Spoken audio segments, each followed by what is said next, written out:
lo que es una actividad organizada por la Comisión de Compliance del IAPG.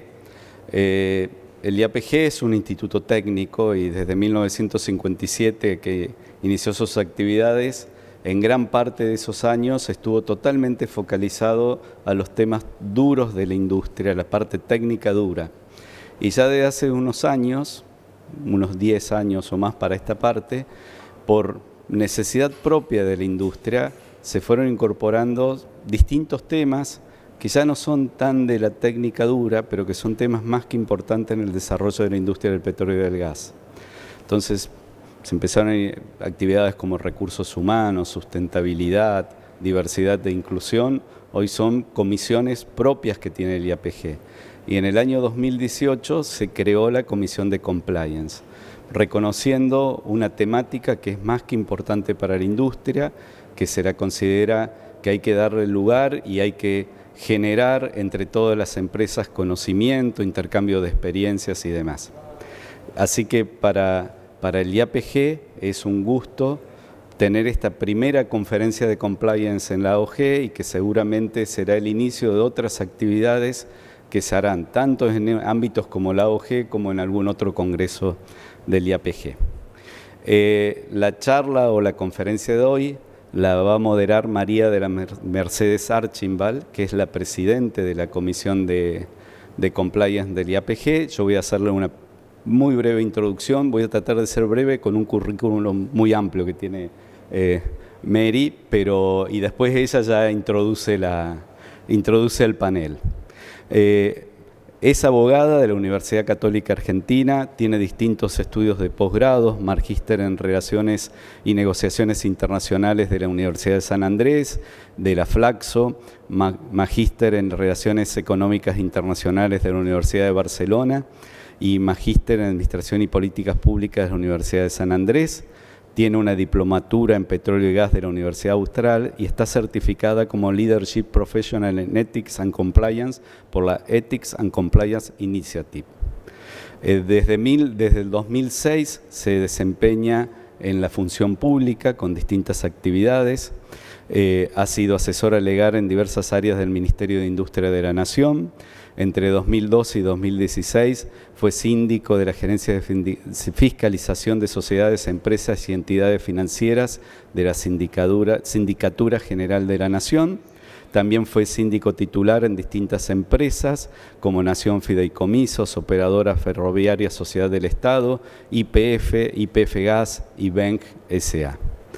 Entre 2016 y 2020 se desempeñó como secretaria general en Trenes Argentinos Operaciones, ha tenido a su cargo la Secretaría del Directorio de la Sociedad. Ha escrito diversos artículos sobre temas relacionados en políticas públicas, derecho, ética y transparencia. Ex becaria del Programa de Visitantes Internacionales para el Liderazgo del Departamento de Estado de los Estados Unidos sobre Control Gubernamental y Transparencia en el año 2013. Y actualmente tiene el cargo, la posición de Chief Compliance Officer en YPF S.A. y es miembro del Comité de Diversidad de YPF Sociedad Anónima. Mary, te dejo a vos. Hasta luego. Muchas gracias a todos por estar acá. Muchas gracias, como siempre, al IAPG y a la Comisión de Compliance del IAPG por generar estos espacios de intercambio, a los miembros de la comisión que me acompañan acá y que ahora voy a presentar, por generar estos espacios que son tan ricos de intercambio donde podemos poner sobre la mesa y conversar sobre temas tan relevantes para nuestro métier, que es esto de la transparencia, de la ética, de la integridad. Voy también a presentar a los panelistas, como hizo Martín, de manera breve. Nos acompaña hoy Patricia Vázquez, de Metrogas, que es contadora pública de la UBA, con posgrado de especialización en mercado de capitales de valores de Buenos Aires, certificada en ética y compliance por la Ethics and Compliance Initiative en 2018. Desde 2017 se desempeña como oficial de ética y cumplimiento en Metrogas y es responsable de diseñar e implementar el programa de integridad y ética de la compañía. Participa también en cámaras y asociaciones referentes en el tema de integridad, como la Asociación Argentina de Ética y Compliance, Comisión de Compliance y Sustentabilidad del Consejo Empresario Argentino para el Desarrollo Sostenible e integra la Comisión de Compliance del IAPG. Gracias, Patricia, por estar hoy acá. sigo con Ramiro Cabrero, que es abogado, con maestría en Derecho y Economía de la Universidad Torcuato Di Tella y en Administración de Empresas de la Universidad del SEMA. Cuenta asimismo con una certificación internacional en Ética y Compliance de la Asociación Argentina y del IFCA y con diversos estudios de posgrado sobre Management, Leyes, Ética y Transparencia en la Argentina y en Estados Unidos. Trabaja hace más de 17 años en Baker Hughes Company, donde se desempeña como Global Executive Compliance Officer para Oilfield Services, supervisando un equipo que gestiona todos los asuntos de ética de negocio y compliance en más de 120 países. Cumple paralelamente el rol de presidente de la Asociación Argentina de Ética y Compliance y es miembro de los comités ejecutivos de ética del Instituto Argentino del Petróleo y Gas Natural y de Buenos Aires Ethics and Transparency Institute de la Cámara de Comercio de los Estados Unidos en Argentina. Ha escrito artículos para los principales periódicos de la Argentina y en diversas publicaciones especializadas y es profesor y expositor regular en múltiples espacios académicos del país y del exterior. Gracias, Ramiro, por estar hoy acá. Por último, voy a presentar a Raúl Sacani. Raúl preside la Comisión de Anticorrupción del Consejo Profesional de Ciencias Económicas de la Ciudad de Buenos Aires. No, nada. A ver, ahí va. Raúl preside la Comisión de Anticorrupción del Consejo Profesional de Ciencias Económicas de la Ciudad de Buenos Aires, es profesor full-time y codirector del Centro de Gobernabilidad y Transparencia del IAE Business School y es socio de Deloitte para la prevención de crímenes financieros en la región de América Latina de habla hispana. Gracias, Raúl, también por acompañarnos hoy. Bueno, y hoy, como decía Martín, la conversación que vamos a tener hoy con estos excelentes colegas tiene que ver un poco con cuáles son los desafíos que en compliance estamos viendo o vamos a ver en lo que es petróleo y gas en nuestro sector fundamentalmente. Y en el marco de esto, lo primero que me gustaría mencionar es que estamos siendo testigos de una proliferación del tema de compliance, de los temas vinculados a anticorrupción, a ética, a transparencia. Y esta proliferación entiendo que la podemos ver desde dos puntos de vista por lo menos, ¿no?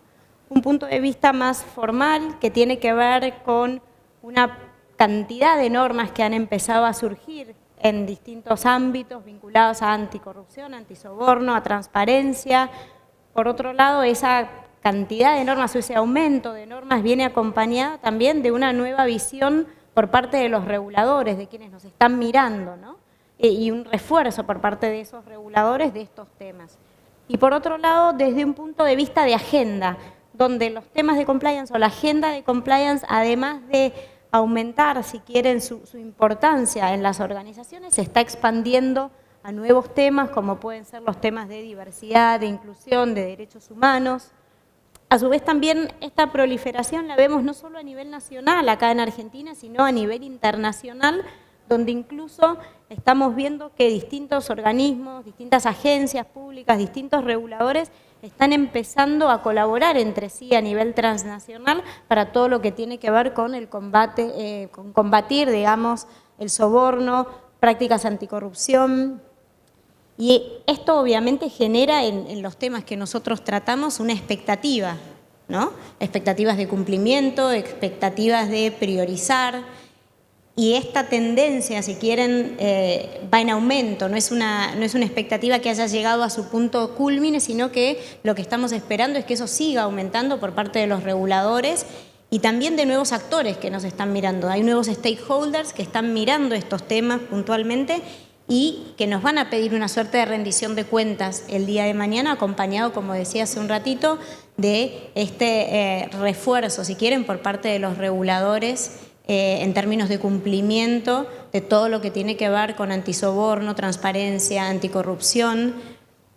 Y esto obviamente nos pone frente a nuevos desafíos, ¿no? Que tiene que ver a su vez con el dinamismo de nuestro sector propio, digamos, esencial a nuestro sector, con, como les decía, la exposición de los reguladores, con organizaciones como pueden ser quizás la tuya, Ramiro, la mía también. A sumarse Argentina a la OCDE, hay como una luz al final del camino de decir, bueno, eso nos puede llevar a reactivar en pos de que salga el proceso bien, a subir la vara y a empezar a activar en esas cuestiones que están, sobre todo desde el lado de la justicia, digo, que si no el enforcement, por más generación de normativas y de guidance y de si después no ves que eso puede ocurrir, digo, cada vez que medimos el riesgo de corrupción en la compañía, es como que la probabilidad de ocurrencia, la percepción de la probabilidad de ocurrencia,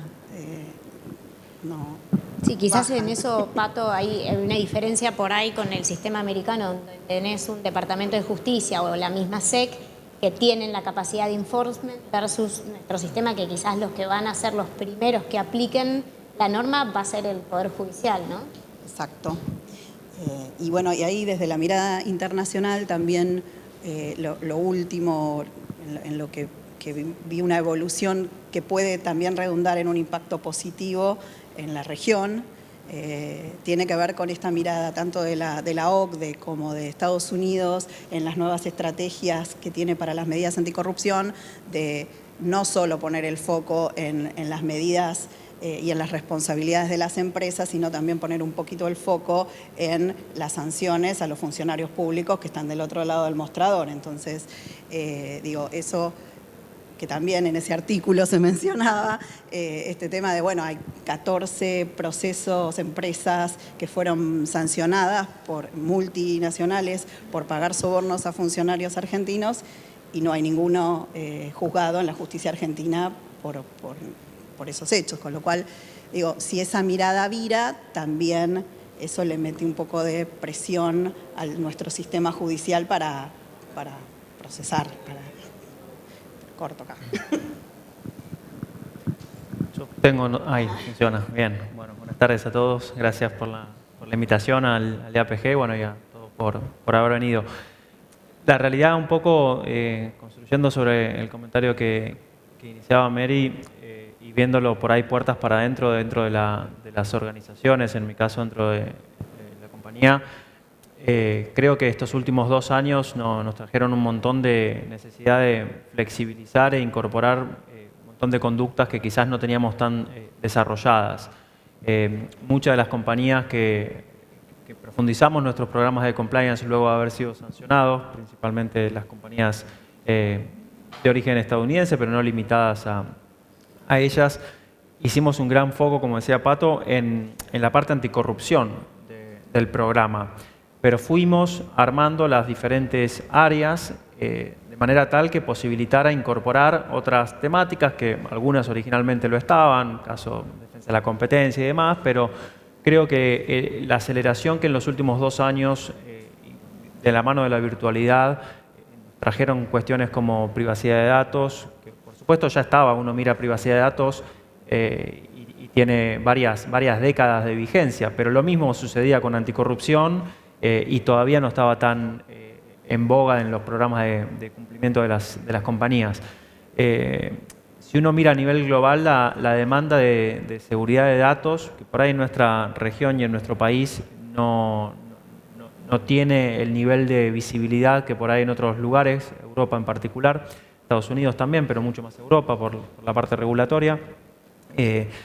Y cuestiones también que, bueno, obviamente hablábamos un poco antes de comenzar de la charla que hubo ayer también sobre diversidad, inclusión, otra temática con un montón de historia, un montón de futuro, pero principalmente el presente que nos convoca y nos exige incorporarlo en la parte que nos toque con otras áreas de la organización dentro de nuestro programa de compliance. Y bueno, y últimamente, ya en las últimas semanas, también toda la parte de sanciones, que dejó de ser una cuestión con mayor arraigo en las compañías de origen o que hacen negocios con los Estados Unidos, las sanciones económicas, los embargos y los controles, principalmente las sanciones, sino que también vemos cómo la comunidad internacional ha cuestionado o ha dictado que la ofensiva contra una invasión de un país a otro se dé en la parte económica, ¿no? Con todo lo que eso para compañías que operamos en muchos países tiene para decir, porque bueno, tenemos empleados y familias que nos acompañan en un montón de lados, que están directa o indirectamente alineadas con el conflicto. Y uno si ve, volviendo a la parte de lo que nos trajo la pandemia, Nos mejoró un montón en la industria petrolera, al menos en la parte que a mí me toca ver, nos mejoró un montón el riesgo anticorrupción si uno lo ve del lado de menor interacción humana entre las personas, menor probabilidad de que esas charlas que no deberían ocurriesen, ¿no? Más allá de que nuestra industria siempre siguió girando, los niveles de interacción fueron otros, pero también trajo mucha innovación a la hora de hacer negocios, desde el punto de vista de nuestros equipos de marketing, de ventas, tuvo que salir con mucha más creatividad y agresividad, y desde el lado de compliance eso siempre nos exige estar un paso adelante, trabajar como siempre en la cultura y madurar de la mejor manera posible qué control sería el más adecuado para estas nuevas figuras que a veces, bueno, terminan siendo un poco complicadas, aunque los riesgos suelen tener la misma identidad cuando uno habla en temas de corrupción y demás. Raúl. Bueno, gracias. Buenas tardes, muchas gracias por la invitación. Un placer acompañar hoy al IAPG en este evento y con amigos además, es un lujo. Comparto cuando le damos a compliance una mirada desde el punto de vista regulatorio, ¿no? Cuando uno remite al concepto de compliance, casi intuitivamente uno diría, bueno, cumplir con normas, ¿no? Parece sencillo decirlo, pero luego si uno lista la cantidad de regulaciones que, digamos, hoy cualquier empresa tiene que adherir, es complejo. Y además, a tono con la macro, digamos, hay una cuestión de cierta inflación normativa, digamos, incluso a nivel global,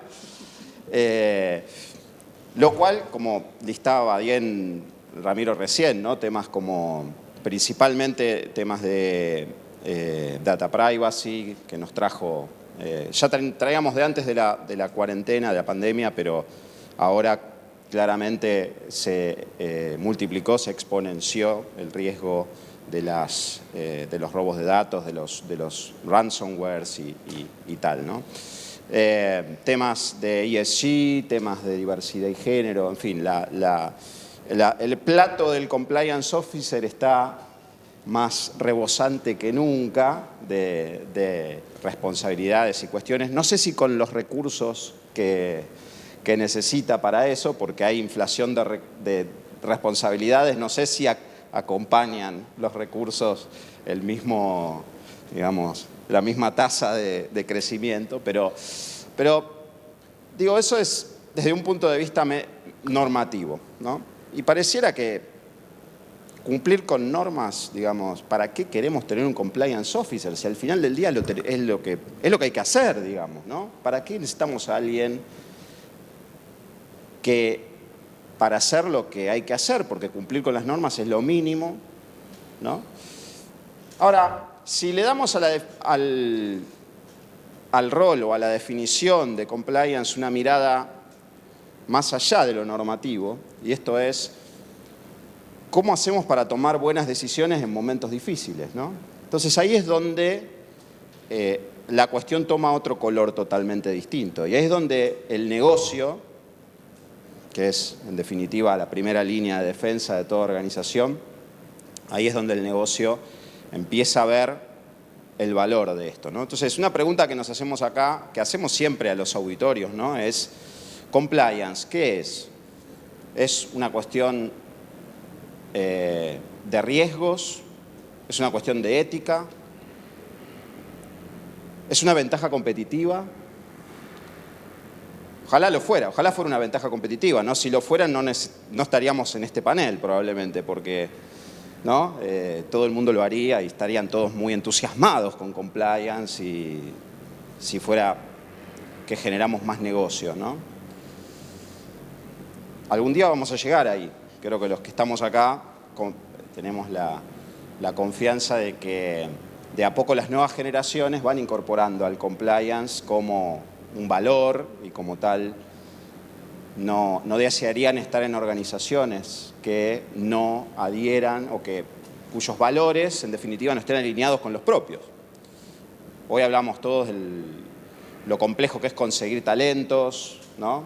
La crisis global que hay de conseguir buenos talentos, y por ahí es donde encontramos una beta para venderle al negocio la cuestión de la importancia, de la ventaja competitiva del compliance y tal.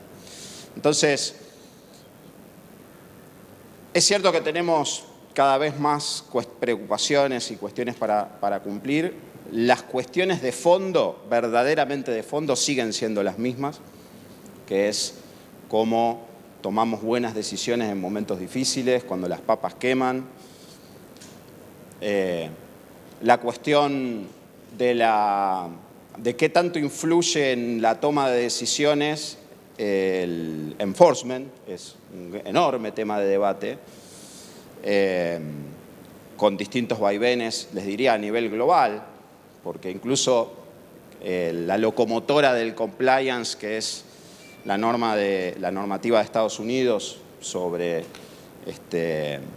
las legislaciones que hay de prácticas corruptas, digamos, también ha tenido cierta desaceleración últimamente. Quizás con la nueva gestión veamos, por lo menos los expertos vaticinan algún mayor nivel de actividad. Acá, en la Argentina, si bien no han tomado Estado público ninguna sentencia, ningún acuerdo, nada relacionado con la regulación, es cierto que hay causas que están en trámite, con lo cual en algún momento veremos cómo se desanuda o si es que la cuestión judicial empuja a que, en definitiva, esa toma de decisiones, que lo que a mí me parece es lo más relevante, influye en la cabeza de los decisores para que, en definitiva, conduzcan sus negocios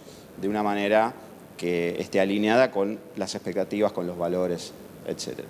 Hay un poco lo que mencionás, Raúl, en cuanto a la toma de decisiones, y creo que, y corregime si me equivoco, lo que apuntás es, y en esto también trabajamos con el equipo de compliance en YPF, es no solamente ver a compliance, ¿no?, desde el cumplimiento estricto de la norma o desde ese quizás papel más circunscripto a una cuestión súper formal, sino ir un poco más allá, ¿no?, y hacer o cumplir esas normas con la convicción de que efectivamente uno está haciendo lo correcto, y creo que ahí, en el marco de eso, es donde se engancha esto que vos mencionabas de cómo tomo mis decisiones, ¿no? No lo tomo solo porque la norma me dice que tengo que elegir blanco en lugar de negro, sino porque realmente creo que elegir blanco es la única forma de llevar adelante mi actividad y llevar adelante el negocio, ¿no?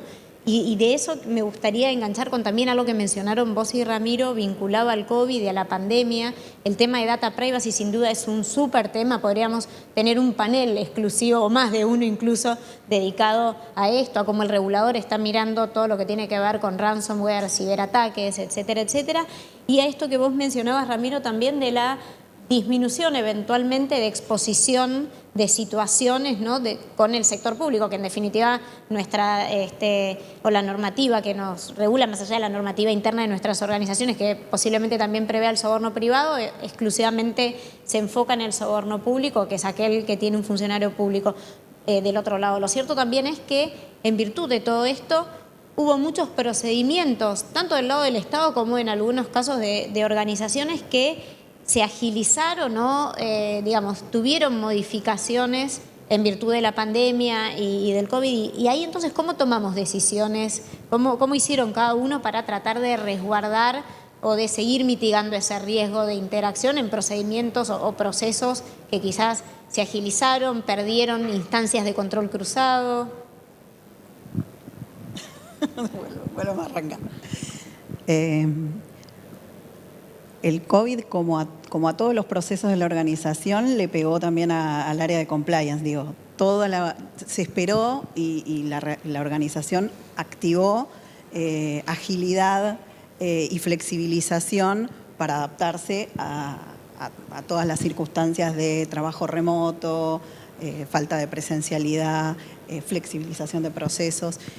Desde el punto de vista puertas adentro del sector, se trabajó mucho en cada uno de los elementos del programa para adaptarlos a eso, desde migrar una capacitación a formato virtual, hasta adaptar un proceso de investigación interna,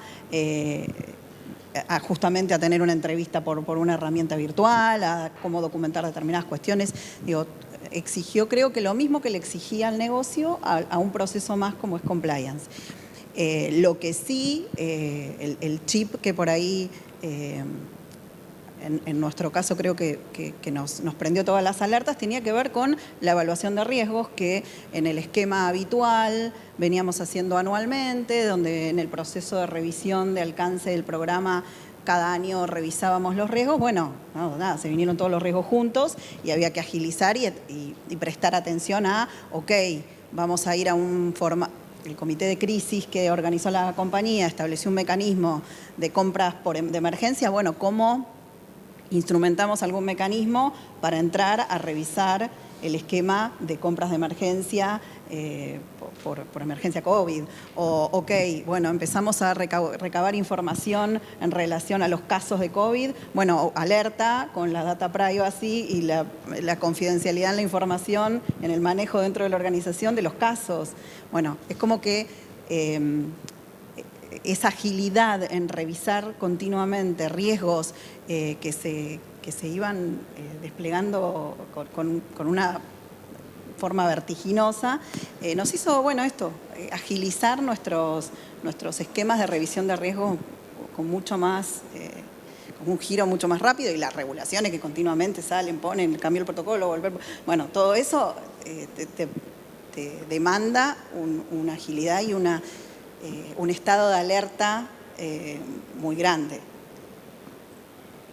Coincido en esa agilidad, un poco antes mencionaba todo lo que nos trajo de bueno la digitalización y la virtualidad, esto que mencionaba Mary también.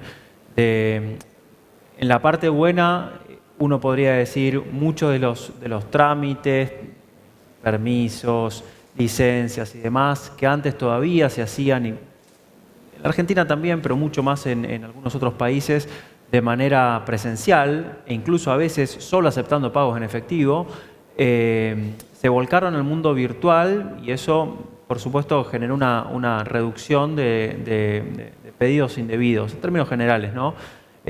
Ahora, la verdad es que también llegó mucha más regulación, y no solamente eso, como decía Patricia, regulación de emergencia, ¿no? Que los estados, los funcionarios, los organismos te ponían por encima de cualquier decisión de negocio, sea a la hora de incluso hasta de pedir donaciones o contribuciones de equipo de protección, de sea barbijos, de vacunas, lo que sea, con este contexto y pretexto de, bueno, todos tenemos que luchar contra esto, entonces el Estado no llega ahí. En muchos casos nos sucede en nuestra industria desde el punto de vista de la seguridad, de si no te puedo garantizar seguridad en este site, entonces, bueno, vos colaborá como para que yo pueda patrullar. Lo mismo nos pasaba con un montón de personal sanitario, hospitales, que estaban en lugares remotos, que nos exigían un poco una colaboración, que de nuevo no implica que hubiera algo necesariamente mal detrás de eso, sino que a nosotros nos llevaba esta inquietud de, bueno, cómo documentamos, cómo conseguimos, cómo transparentamos un montón de estas cuestiones. Y desde el regulador, yo creo que, o desde los reguladores, es genérico decirlo, pero creo que también hubo una curva de aprendizaje en cuanto a las compañías, qué disposición tenían y qué flexibilidad tenían como para destinar ciertos bienes y como para conseguirlos. A nosotros nos ha pasado, tanto en Argentina como en otros países, que bueno, que muchas veces la colaboración estaba al alcance de la mano y otras, la propia burocracia del Estado por un lado te pedía, pero por el otro lado te trababa. Y ni hablar con, dentro de las normas extraordinarias, también los precios extraordinarios. Pero bueno, nada, creo que a mí me gusta ver la parte más optimista, si bien estamos en una cuestión de manejo de riesgos y tenemos que ver toda la realidad. Y y creo que hubo una gran convicción de la visibilidad que yo tengo del empleado promedio de acercarse cada vez más a ese compromiso virtual de trabajar de la casa de una manera súper conectada y responsable, cosa que antes de la pandemia, compañías globales, teníamos por ahí la facilidad tecnológica, pero no estaba por ahí tan difundido ese compromiso. Y también de muchos líderes, lo hablábamos con Mary antes de arrancar, ¿no? Que todavía muchas empresas no han vuelto al ritmo pre-pandemia, cuando quizás el contexto en muchos casos se lo permite. También muchos líderes han roto ese mandato de decir, si no lo veo acá o no la veo acá trabajando, escribiendo al lado de la computadora, no está haciendo nada o salió a caminar. La realidad es que eso no es así. Por supuesto hay formas de monitorear eso, pero creo que es de destacar el compromiso promedio de la gente, de decir, bueno, esta es una nueva normalidad y mi trabajo hoy en día necesita que yo me incorpore a esto. Y desde compliance, desde la parte por ahí más soft de compliance, tenemos mucho para aprender y recoger en cuanto a cultura a la hora de darle la bienvenida a estas prácticas. En eso me parece, Raúl, que tenés un punto en esto de ver la parte positiva. Creo que esa flexibilidad a la que nos invitó la pandemia en términos de poder decir, ok, esto que vos mencionabas, ¿no? Que no esté en la oficina no quiere decir que no pueda estar performando súper bien y súper profesionalmente desde mi casa a través de una computadora, y creo que ahí también un poco enganchando con lo que vos mencionabas, Pato, fue una invitación a cambiar un poco el mindset, ¿no? Y mirar esos riesgos y ese surveillance que tenemos que hacer desde el área de compliance de una nueva manera que incluso muchas veces es mucho más ágil, ¿no? Yo creo que el impacto de la pandemia lo podemos separar, si quieren, en cómo impactó en la gestión de compliance, por un lado, y cómo impactó, por otro, en los riesgos, en si se materializan o no, efectivamente, los riesgos que tratamos de prevenir desde compliance. Creo que es difícil generalizar porque cada organización tiene su característica, ¿no? En algunos casos, algunas cuestiones se agilizaron y otras se complejizaron, porque indudablemente para todo lo que tiene que ver con la concientización de estas cuestiones no es lo mismo al personal clave con el que uno quiere generar una conexión, quiere generar un vínculo más cercano, más directo. Claramente el Zoom, digamos, vino a complejizar la cuestión, ¿no? No es lo mismo cuando uno hace una capacitación, cuando uno quiere ir con un mensaje y junta al leadership clave para ir con este mensaje, claramente no es lo mismo. Por otro lado, facilitó, desde otro punto de vista, facilitó la comunicación con una audiencia mucho más amplia cuando lo haces a través de estos medios virtuales, ¿no? La llegada del mensaje o no es lo que quizás es más difícil más subjetivo, ¿no? Más difícil de medir.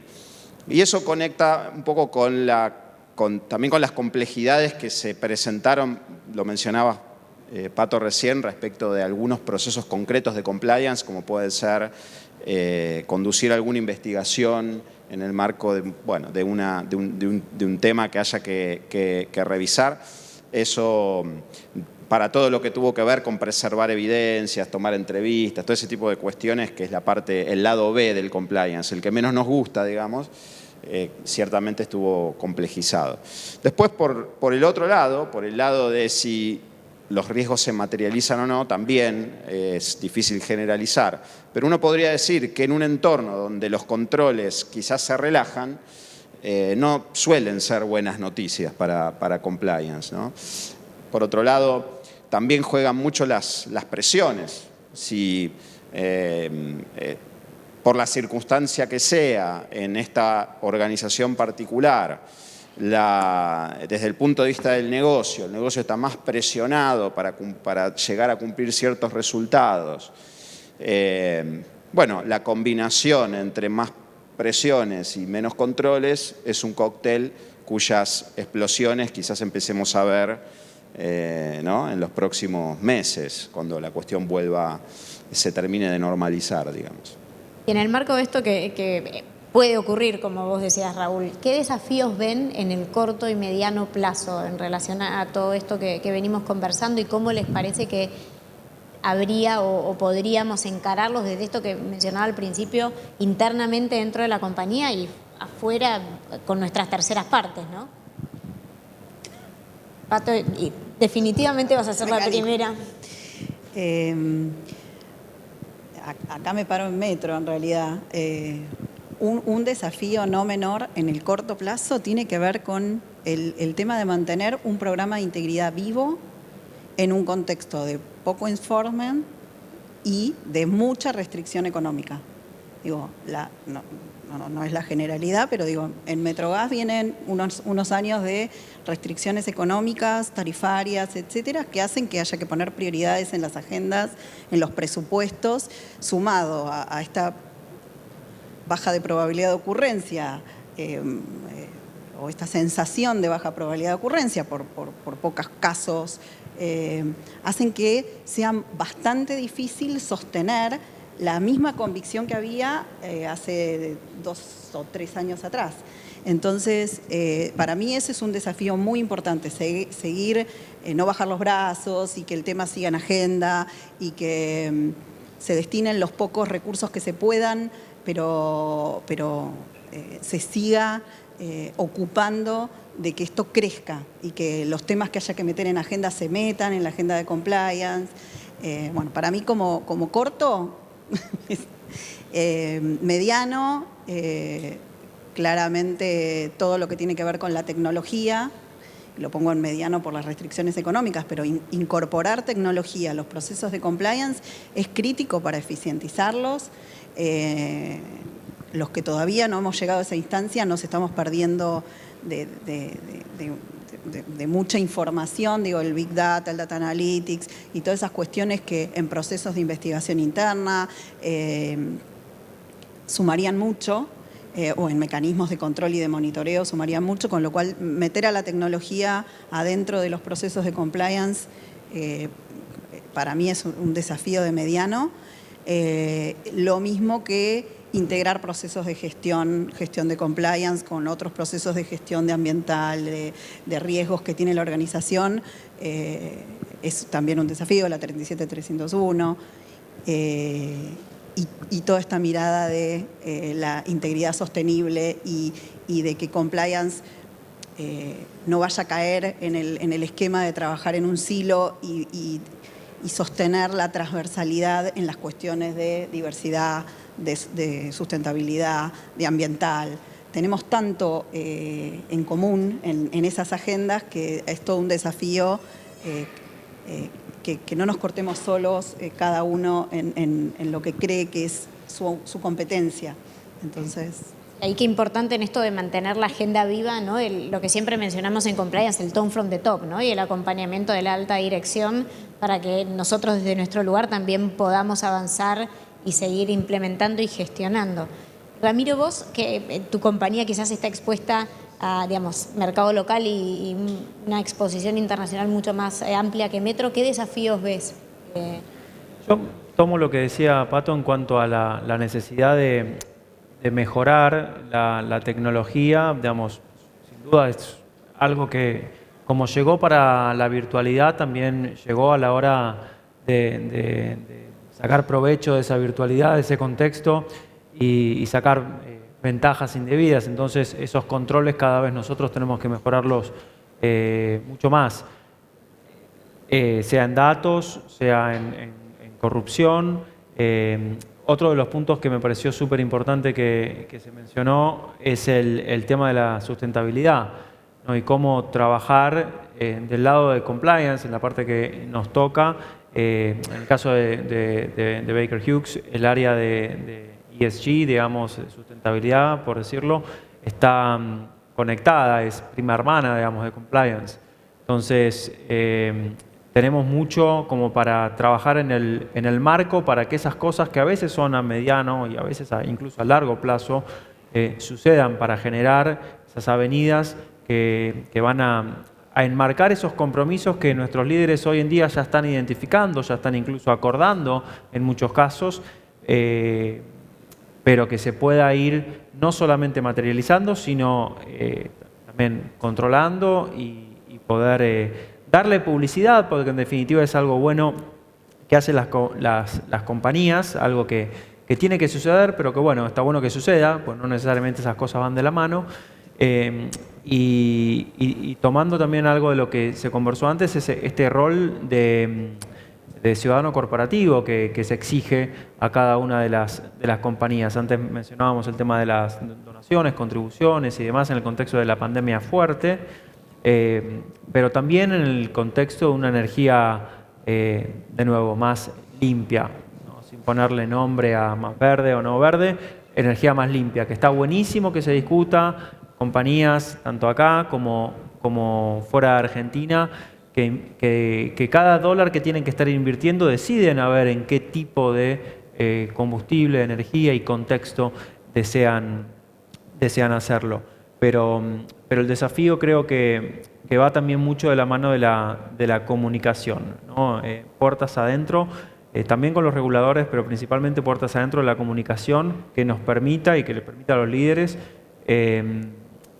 identificar aquellas prioridades. Hablábamos, puede que la prioridad esté delimitada, sin dudas, por un contexto económico, por un contexto social, sanitario. Bueno, ¿a dónde, entendiendo que nos movemos en un mundo de recursos escasos, a dónde vamos a estar poniendo el foco y los recursos? Tiempo, dinero a la cabeza, nos va a posicionar el día de mañana, un día de mañana cercano, en qué tipo de compañía queremos ser, ¿no? Queremos ser una compañía innovadora, queremos ser una compañía líder en determinado sector, más que nada que nuestra industria tiene un alto componente tradicionalista, con tantos años que venimos trabajando en lo mismo, si vamos a la parte más tradicional de hidrocarburos, sin hablar todos los negocios que se pueden desprender de esto, ¿no? Qué importante me parece esto que acabas de decir y que nosotros con el equipo en YPF lo trabajamos desde el primer día, ¿no?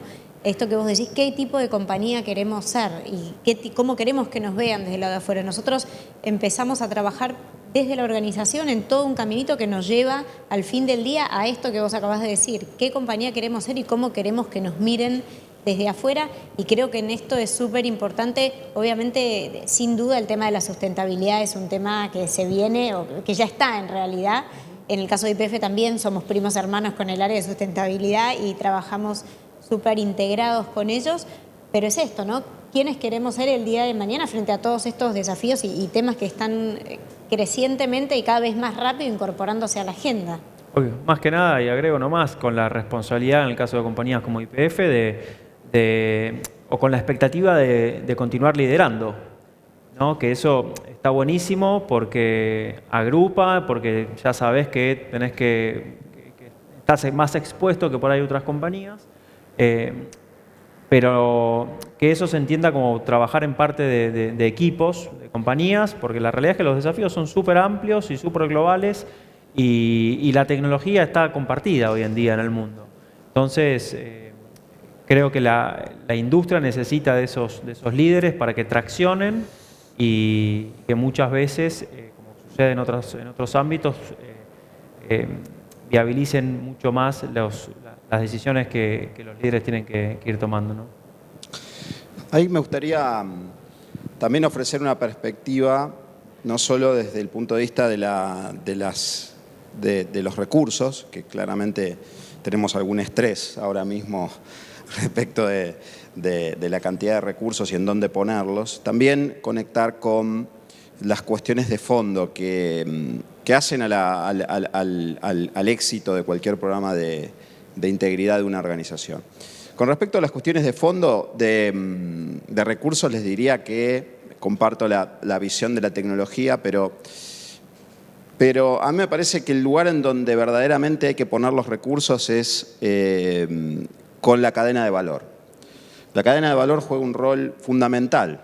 Si hay algo que gastamos mucha plata es en cómo nos relacionamos con las terceras partes, que en última instancia están haciendo cosas en nuestro nombre, nos pueden proyectar una responsabilidad eventualmente, pero somos socios de negocios. Si no solo con quienes nos aliamos para la explotación, por ejemplo, sino también con nuestros proveedores.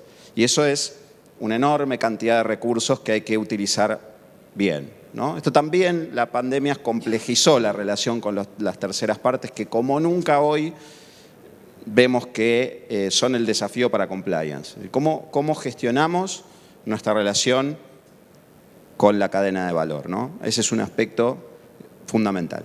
Ahora, lo más de fondo, de última instancia del éxito de un programa de integridad tiene que ver, en definitiva, con las conductas de la propia alta gerencia, que son los que ilustran con su ejemplo al resto de la organización.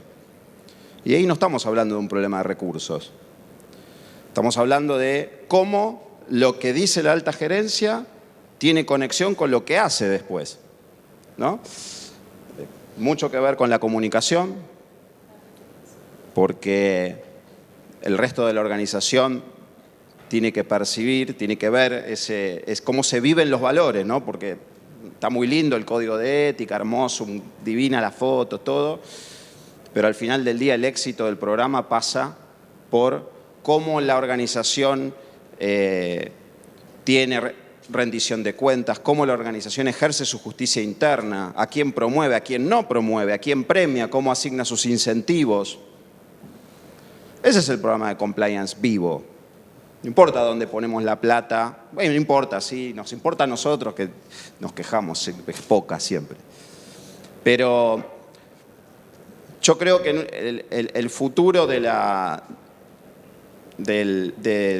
compliance y también de lo que nosotros queremos como forma de hacer negocios está principalmente adentro de nosotros mismos, como gerencia, digo, como leadership. Cómo nos conducimos y cómo lideramos con el ejemplo es donde verdaderamente está la clave de compliance. Sí, creo que es esto que conversamos hace un rato, Raúl, de no solamente cumplir porque la norma lo dice, sino cumplir porque entendemos que es la única forma de hacer las cosas bien y de llevar adelante nuestro negocio, y que eso vaya haciendo mella en cada uno de los que formamos parte de la organización. Obviamente siempre ese cascadeo tiene que venir de la alta gerencia, como vos mencionabas, para que después la organización pueda seguir ese viento de cola en un mismo sentido, ¿no? Son importantes las regulaciones, son importantes las políticas, pero cuando la gente toma decisiones, difícilmente se acuerda de lo que decía la política.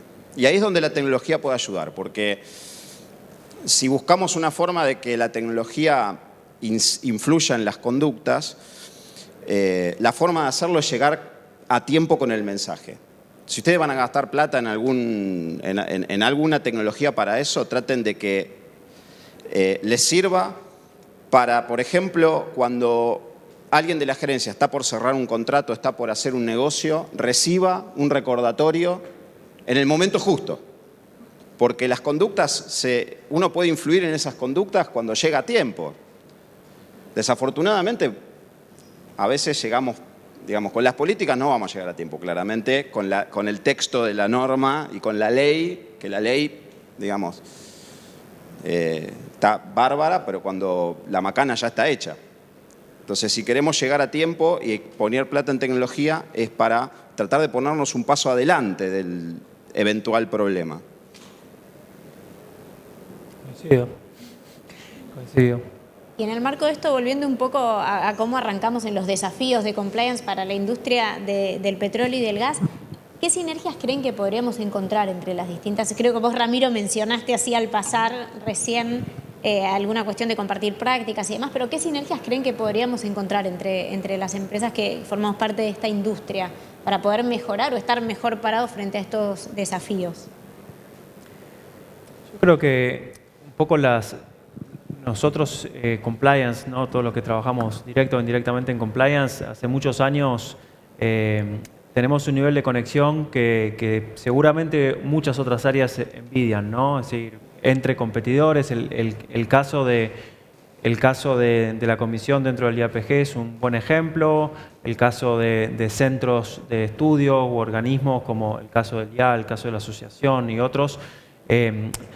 Tratamos de compartir buenas prácticas, de aprender, de volcar la mejor herramienta, que todos ya sabemos que no se trata de sumar y sumar y sumar todas las herramientas que estén en el mercado de nuestro programa, sino de ver realmente lo que necesitamos y lo que sea lo más eficiente y efectivo.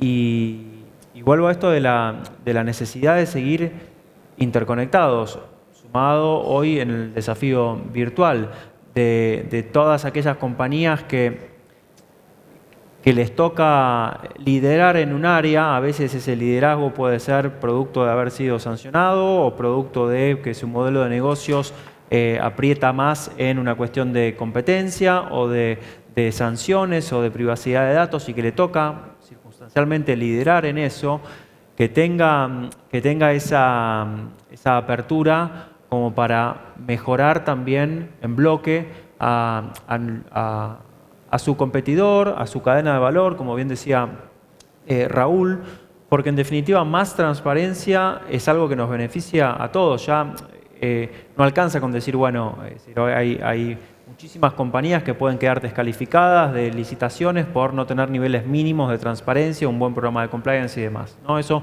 sucede. Ahora, ¿alcanza? Yo creo que todos tenemos que luchar por un contexto de transparencia que exceda a nuestra compañía, que exceda a nuestro programa de compliance. Y en eso creo que la interacción dentro de una misma industria, pero también con el mercado en general, es crucial. Y si uno lo ve, si tengo la posibilidad de trabajar en otras regiones, los problemas más o menos son los mismos. A veces llegan un poco antes, después, a veces hay modas y demás, pero los problemas son los mismos. El nivel de globalización que hay de los problemas es amplísimo, como pasa en el mundo financiero, en el mundo de los problemas de corrupción, de data privacy. Después habrá regulaciones más o menos avanzadas o enforcement más o menos avanzado, pero estamos en el mismo tablero y necesitamos cooperar. De lo contrario, todo es mucho más costoso, ¿no? Bueno, yo cuando entré al mundo de compliance, que fue hace 5 años, tampoco es que fue hace muchísimo, lo que me sorprendió es que es una práctica muy generosa. O sea, mi percepción es que en los distintos grupos, Centro de Gobernabilidad y Transparencia, Women in Compliance, que pasó el chivo, es un grupo de WhatsApp, pero de muchas mujeres que trabajamos en compliance, desde la Asociación de Ética y Compliance. En todos los ámbitos que trabajamos temas de compliance, los vi a todos los que participamos en esos ámbitos muy generosos en compartir experiencias, prácticas, problemas, cómo hiciste con esto, qué política hiciste con el otro, qué mecanismo de control. Con lo cual creo que ese espíritu colaborativo en las cuestiones de compliance está más allá de la industria en particular, que desde el IAPG y la Comisión claramente también canalizamos. Creo que hay desafíos que tienen que ver con más allá de la colaboración y de la generosidad en compartir prácticas, traccionar cambios. Esto de acciones colectivas, o sea, también nuestro mundo de compliance está limitado porque hay un montón de empresas de nuestras cadenas de valor que todavía no están en ese mundo. Entonces nos está costando mucho traccionarlos para que se sumen y el espíritu colaborativo desde un montón de organizaciones está para romper el mito de que es algo complejo al acceder al mundo del compliance para una pyme o para una cooperativa. Digo, es muy generoso, tenemos el desafío de convencer a nuestras cadenas de valor que se sumen y poder traccionar cambios por ahí más profundos en ciertas prácticas y colectivamente.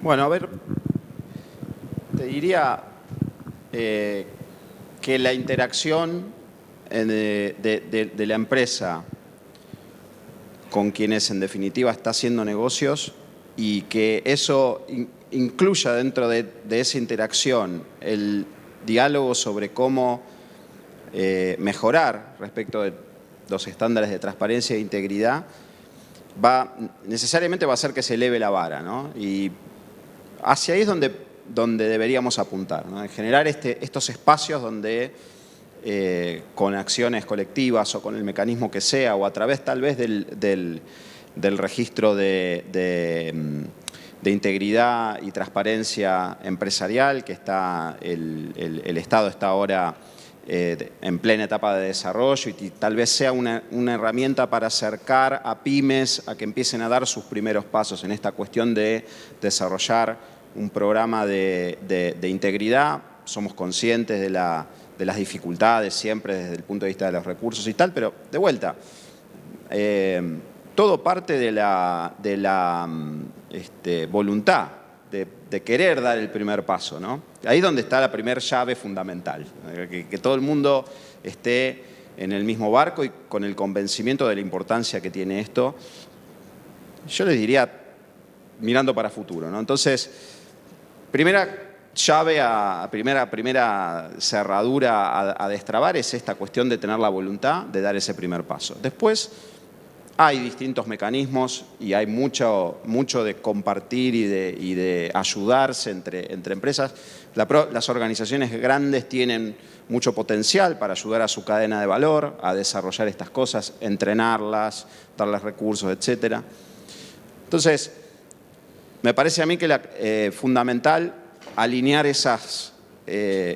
los incentivos también, porque eso es muy importante que estén, incentivos para que en definitiva tengamos una forma de hacer negocios más transparente y que acompañe tanto desde el sector público como la interacción que van a hacer las empresas, para que de a poco vayan, porque estas cosas no surgen de la noche a la mañana. Cuando nosotros empezamos en compliance, recordarán que éramos 4 gatos locos y digamos de qué habla esta gente, y ahora claramente el tema está en la agenda, claramente se ha evolucionado muchísimo y yo estoy convencido de que esto no para, esto va a ser cada vez más, y está buenísimo que sea de esta forma, porque nos va a permitir, al ritmo que podamos, tener una forma de hacer negocios y un mercado mucho más sano.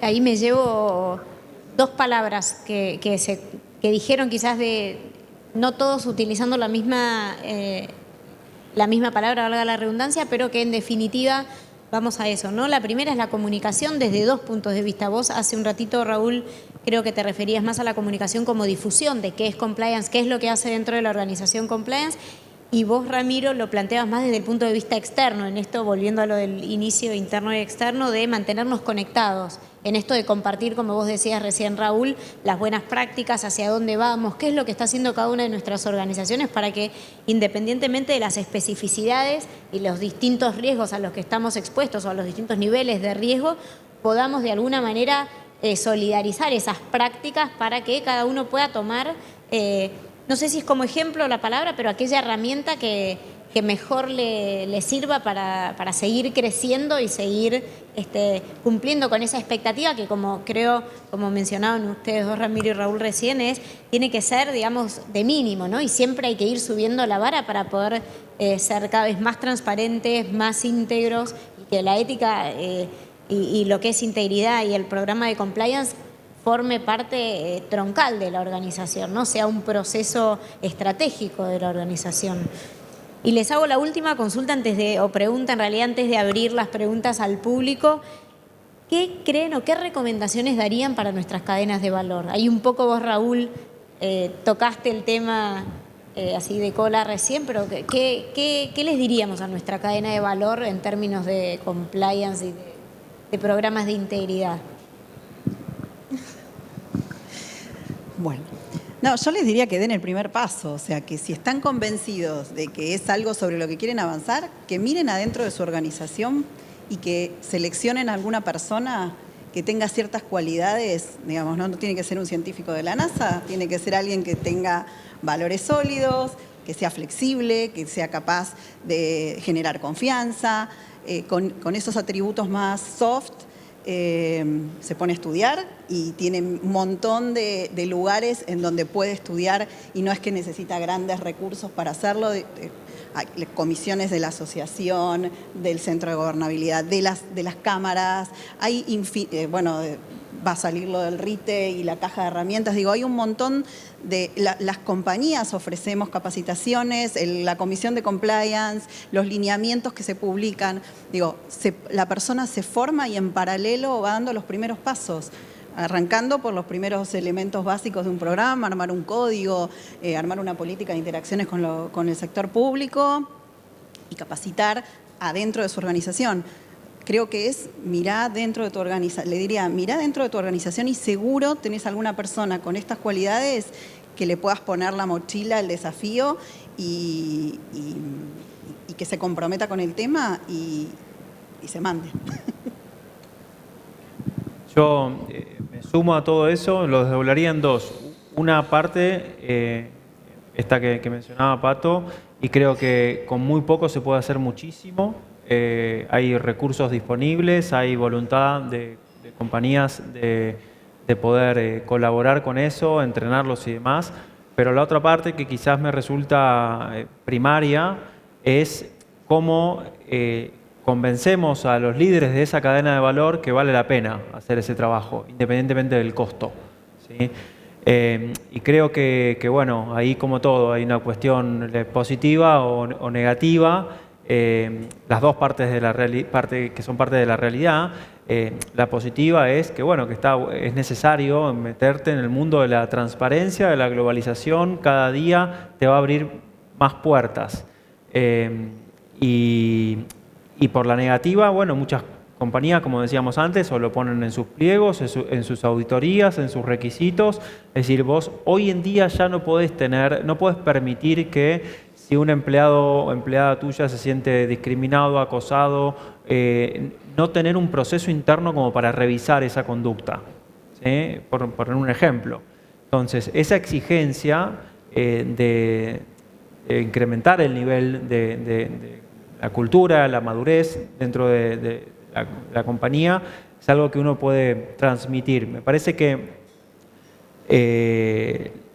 lo más difícil es muchas veces con las cadenas de valor poder transmitir esa necesidad y esa urgencia, que para ellos esto ya es algo prioritario, porque si no desbloqueas esa creencia, no se llega a ver qué camino se necesita recorrer y cuánto me cuesta. Y comparto un poco eso, Ramiro, en cómo hacemos más atractivo, y eso creo que es uno de los desafíos que tenemos nosotros que nos dedicamos a esto, cómo hacemos más atractivo nuestro métier, nuestra área, ¿no? Porque en base a lo que decía Raúl de la escasez de recursos y demás, siempre se tiende a ahorrar mal, en mi opinión, justamente en estos temas, ¿no? Yo creo que una de las cuestiones a trabajar con nuestra cadena de valor principalmente tiene que ver con romper con los viejos paradigmas, ¿no? De que no hay otra forma de hacer negocios. Es lo que uno escucha habitualmente. Si todos lo hacen, pero acá nadie va preso, ¿no? Esas son las cosas sobre las que tenemos que trabajar si queremos tener un liderazgo positivo. Pero primero tiene que estar uno convencido de eso, ¿no? Primera cuestión fundamental. Si uno está convencido de eso y en su propia organización lo vive de esa manera, después trabajar con la cadena de valor para que a su vez esos estén alineados. Porque nosotros no podemos trabajar con alguien que tiene una percepción de estas cosas distinta de la nuestra. ¿Nos podemos dar el lujo de tener un tercero que no opere de esa manera? ¿Se puede? ¿Deberíamos? Bueno, estos son los grises que tenemos, con los que siempre vamos a estar navegando, pero sobre los que nosotros mismos tenemos que reforzar con nuestra alta dirección. ¿Cuál es el camino? El camino es muy fácil de perder. Muy fácil. Porque por todas estas racionalizaciones que están siempre presentes. Entonces esto no es un trabajo de que porque puse un código de conducta arriba de la mesa tengo todos los temas solucionados, digamos. Hay que trabajar con la gente en tener esa visión compartida y tratar de apegarse a ella. Vamos a tener fuerzas, tensiones todo el tiempo. Y en distintos momentos, algunas veces más, algunas veces menos, porque todo esto depende del contexto. No existe el blanco y negro en estas cosas.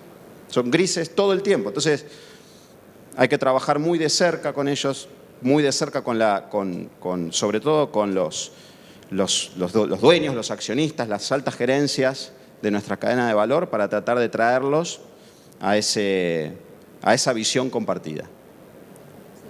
Con esta visión compartida, si les parece, abrimos preguntas para el público, a ver si hay alguna pregunta.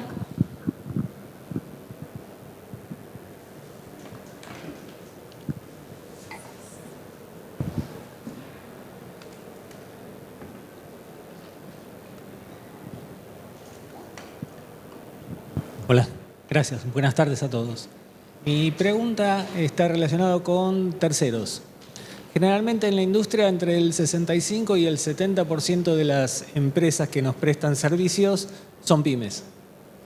Es decir, ¿cómo abordamos el tema desde el punto de vista de las empresas por la debida diligencia y también desde el lado de las pymes, cómo abordan este tema del plan de integridad, ¿no? De la implementación de un plan de integridad, más allá de lo expresado en el artículo o en los artículos 22 y 23 de la 27401? Gracias. Si querés, ya que no te voy a... vamos a romper con la dinámica. Voy a ser muy disruptivo, como verán. Yo te diría que si lo pones en términos de esa normativa específica, la Ley de Responsabilidad Penal de Personas Jurídicas, cuyo objetivo fundamental tiene que ver con cuestiones de los tipos penales que tienen que ver con corrupción. Te diría que una primera mirada para gestionar el riesgo de los terceros es hacer una evaluación de riesgos de cuáles son los terceros que eventualmente te podrían exponer a ese tipo de riesgo. O sea, los terceros que estén eventualmente interactuando con funcionarios en tu nombre. Entonces ya ahí vas a empezar a achicar un poco el alcance, ¿no? Porque ciertamente pueden ser cientos, si no miles, de terceras partes que evidentemente no hay recursos para todo. Bueno, una vez que identificaste quiénes son los terceros que te suponen más riesgo, bueno, sobre esos hay que apuntar los cañones, digamos, ¿no? Sobre esos hay que conocerlos muy bien, entender en qué marco se da la contratación. Primero, si hay contrato, estaría bueno que haya un contrato, estaría bueno que haya alguna cláusula anticorrupción por ahí, alguna cláusula de auditoría. ¿Vieron esas cosas que los abogados les encanta poner? Pero principalmente asegurarnos de que el servicio que nos presta ese tercero realmente tenga un fundamento, una necesidad, que realmente necesitemos contratar a ese tercero. O sea, yo cuando pongo el gorro del auditor, cuando voy a revisar este tipo de cosas, lo primero que miro es, ¿necesitamos este servicio realmente? ¿Cuál es el motivo de negocios que hay atrás de contratar a ese tercero? Si el motivo de negocios está alineado, si conocemos quiénes son los dueños de esta empresa, la forma en que se conducen, tienen o no un programa de integridad, acá es donde entra la cuestión de desarrollar compliance en la cadena de valor. Y conocemos quiénes son, el servicio se presta efectivamente, tenemos muy claro a qué riesgos nos exponen y a su vez los entrenamos, eventualmente, algunos los traemos, miren, cuidado porque esto, etcétera. La cuestión se empieza, ahí puedes decir que estás teniendo una debida diligencia de terceros razonable. Ideal, nunca, pero razonable. Te sumaría, Raúl, además de este tema, ¿no? de la importancia de la debida diligencia y del análisis de riesgo que uno hace de los terceros con los que se relaciona, lo que mencionábamos hace un ratito, también de transmitir los valores de nuestras organizaciones a esos terceros con los que nos relacionamos, ¿no? Sí, no solamente transmitir, pero en esta educación que tenemos que hacer con los terceros, también explicarles, y fue algo que se debatió mucho en la gestación de la ley, ¿no? que no necesitan incorporar con la misma dimensión que una gran compañía todas las partes de un programa de compliance con ese nivel de bajada, porque digamos, siempre decimos, bueno, lo más importante primero es el risk assessment y demás, pero muchas veces ante la falta de claridad, en el caso de una pyme, de cómo arrancar, empiezan a incorporar un montón de cosas que no necesariamente son prioritarias para el riesgo que ellos gestionan. Entonces, me parece que en esa educación que los grandes tenemos que hacer, las compañías más desarrolladas o más maduras en términos de compliance, tenemos que hacer con las que están en la cadena de valor en etapa de desarrollo, está también esto de ir de a poco, ir progresivamente. No necesitas de acá a un mes tener todo, porque una vez que lo tenés, ya tenés que ver que no funciona, sacarlo, es ingrato. Entonces, creo que menos es más. Y mucho más si ese menos está totalmente conectado con el riesgo real. Sí, la especificidad de cada compañía, ¿no? Y la exposición, la expansión geográfica, todas esas recomendaciones que la OA nos... Obvio, y nosotros como compliance officers o profesionales de compliance tenemos mucho que hacer por eso, ¿no? Creo que tenemos que hacer también a veces la autocrítica de vender, de no vender herramientas que por ahí no estén necesariamente ajustadas a ese riesgo. ¿Sí? Por decir, no, bueno, pero tal competidor quizás puede tener una herramienta que para esa compañía es efectiva, pero para la nuestra no. Quizás una es nacional, la otra es internacional. El modelo de negocios puede no ser necesariamente equivalente. Entonces no es decir, bueno, yo soy el compliance officer, tengo esta cajita de herramientas, con todas estas cosas voy y bueno, pero no todos los tornillos son iguales, ¿no? Sí, incluso mismo dentro de la propia organización a nosotros nos pasa en YPF, con YPF Gas, con ITEC, con OPESA, que independientemente de que forman todas partes de un mismo grupo, si querés, o de una foto más macro, cada una tiene sus especificidades y su tipo de terceros, sus tipos de riesgo, sus exposiciones al riesgo, su problemática específica, ¿no? Exacto. Ya estamos casi llegando a la hora, si hay alguna pregunta más...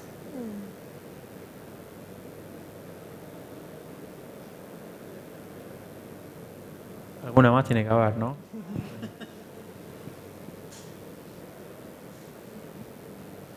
Los cuatro pertenecen a compañías que son de una industria que es muy dinámica, muy cambiante.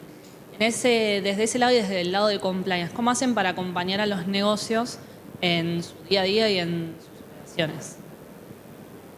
Como podemos, diría. No, creo que la apertura, creo que uno de los principales activos que podemos desarrollar como compliance officer es esa apertura a la hora de escuchar las necesidades, porque definitivamente nuestras prioridades tienen que estar atadas a esa necesidad del negocio puntual, entendiendo que ya uno tiene un programa con cierto nivel de madurez y demás.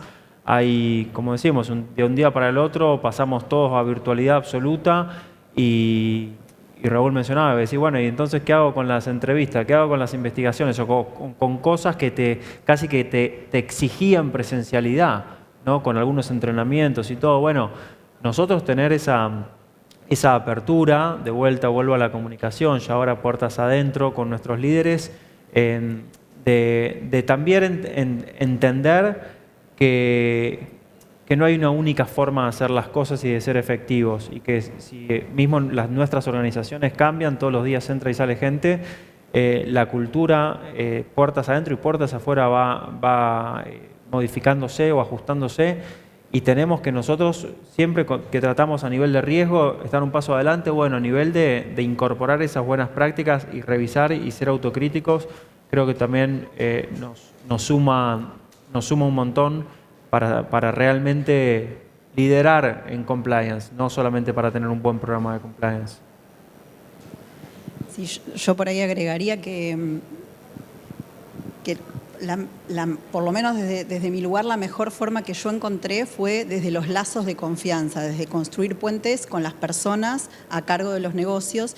Y como yo estoy en compliance hace 5 años, pero estoy en la compañía hace 24, había muchos puentes que ya había construido y eso es lo que por ahí permite que el negocio te perciba como alguien que puede funcionar como asesor o funcionar como mecanismo de, ante un dilema, consulto. O sea, las mejores noticias que tengo son los momentos en que alguien me consulta algo por mail o me llama por teléfono antes de dar un paso. Entonces digo, eso no se dio por la robustez del programa de integridad. Creo que se dio por un tema de la construcción de confianza con las personas o los líderes de los negocios o de la organización. Yo en algún artículo que escribí propuse que habría que cambiarle el nombre. No hay que llamarse más oficial de cumplimiento, hay que ser, no más compliance officer, hay que ser common sense officer. Oficiales del sentido común, que a veces es lo más fácil y lo más difícil de conseguir, pero eso se construye, ¿no? Entonces, el leadership tiene que tener en el compliance officer a un aliado, alguien que lo va a ayudar a navegar por esa complejidad. Otro paradigma a romper, que es esa asociación del negocio en que el o la compliance officer es el señor o la señora no, ¿no? El que te pone los palos en la rueda. Y es absolutamente lo contrario. Es un camino, a veces es medio pendular, porque aquellas organizaciones que tuvieron un problema, todo se contrae, ¿no? Entonces es mucho más encontrar el balance en cómo ciertas cosas se pueden hacer, ciertas otras no, cómo caminás, cómo ayudás a la alta gerencia a tomar decisiones, es donde está el valor más grande que puede dar compliance a la organización. No en qué tan linda está escrita la norma, sino cómo ayudamos al leadership de la organización a tomar esas decisiones difíciles. Sí, creo, para ir cerrando ya, que esta es una conversación que hay que dar, ¿no? Un poco lo que decías vos, Ramiro, de entender a compliance como un área que tiene que acompañar al negocio. Entonces, abrir el espacio para que, por un lado, nosotros como compliance officers entendamos el negocio, a dónde va el negocio, qué es lo que la compañía necesita hacer, porque en definitiva es el core de la compañía, el negocio, el que fuera, ¿no? Y por otro lado, invitar al negocio también que entienda qué es lo que estamos haciendo nosotros y que en definitiva venimos a acompañar a que las cosas se hagan de la mejor manera posible y, como decíamos hace un rato, con las especificidades de cada proyecto, de cada actividad, de cada sector, de cada negocio, pero un poco poner esa conversación sobre la mesa en nuestras organizaciones de venimos a ser o deberíamos ser socios estratégicos, ¿no? en el desarrollo del negocio. Con lo cual, bueno, ya estamos sobre la hora. Dicho esto, quiero agradecerles a todos los que estuvieron hoy, esta tarde, a ustedes básicamente acá. Un privilegio haber compartido el panel con ustedes, Ramiro, Raúl y Pato, y gracias como siempre al IAPG por, como decía al principio, poder generar estos espacios que son tan ricos y que nos permiten conversar sobre todos estos temas tan relevantes. Muchas gracias y buenas tardes. Gracias.